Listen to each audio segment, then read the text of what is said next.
Dans la masse des gens pauvres en Tunisie, les plus pauvres sont les femmes, parce qu'elles n'ont pas de capital derrière elles, parce que ça fait des milliers d'années qu'elles sont exclues de l'héritage. Bonjour, je suis Haïfem El Maki, un haut-parleur qui émet de Tunis. 7 ans après avoir provoqué l'étincelle qui a déclenché le fameux printemps arabe, la Tunisie rejette un pavé dans la mare.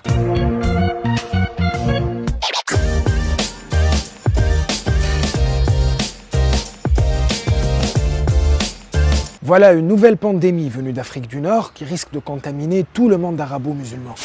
Mais cette fois, il ne s'agit pas de renverser un despote, mais de s'attaquer à un tabou social et religieux qui a la peau dure. En effet, dans les pays musulmans, les lois qui régissent la répartition de l'héritage suivent une règle coranique qui accorde aux garçons le double de leurs sœurs. Le président Béji Caïd Sebsi veut instaurer l'égalité, les conservateurs crient au sacrilège et les féministes retiennent leur souffle, dans l'espoir de voir enfin tomber le dernier bastion du patriarcat.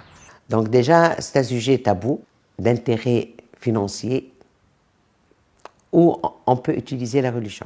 Bouchra Belhaj Hamida est la présidente de la commission qui a été chargée par le président d'élaborer des propositions législatives pour mettre à jour la loi tunisienne, selon les droits et les libertés garantis par la nouvelle constitution votée en 2014. Quand la commission rend son rapport, les propositions sont pour le moins audacieuses. Abolition de la peine de mort, décriminalisation de l'homosexualité et égalité dans l'héritage.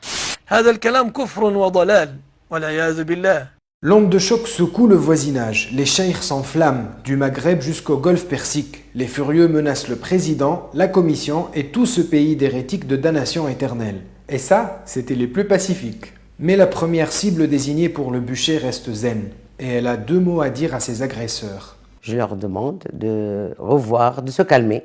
Je vous demande de vous arrêter. Ce serait bien qu'ils se calment. Pour débattre avec les gens, il y a des règles. Il y a une éthique. Et quand les femmes tunisiennes se fâchent, il vaut mieux les prendre au sérieux. Sene Ben Achour et son association Beiti dirigent entre autres un centre d'accueil pour les femmes victimes de violences. Elle est la trésorière de la TFD, la pépinière du mouvement féministe tunisien. Pour elles, pas question de lâcher le morceau. Et elles ont de bonnes raisons.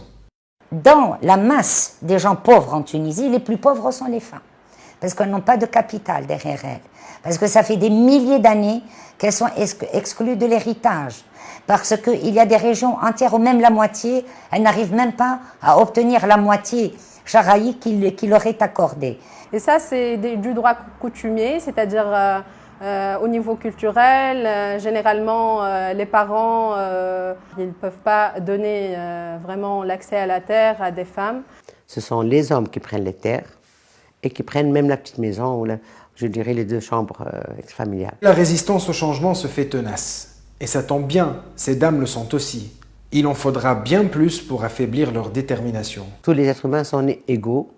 C'est la société qui fait toutes ces différenciations. C'est une cause humaine. Et donc il est temps, et il n'y a pas de société apaisée sans égalité, il n'y a pas. Le président a promis de présenter très vite au Parlement une proposition d'amendement pour consacrer l'égalité dans l'héritage. Entre-temps, militantes et victimes se serrent les coudes, même pour célébrer le pot de départ d'une résidente de Beiti ou la naissance du premier bébé qui trouvera dans ce refuge un foyer. Demain, la lutte reprendra.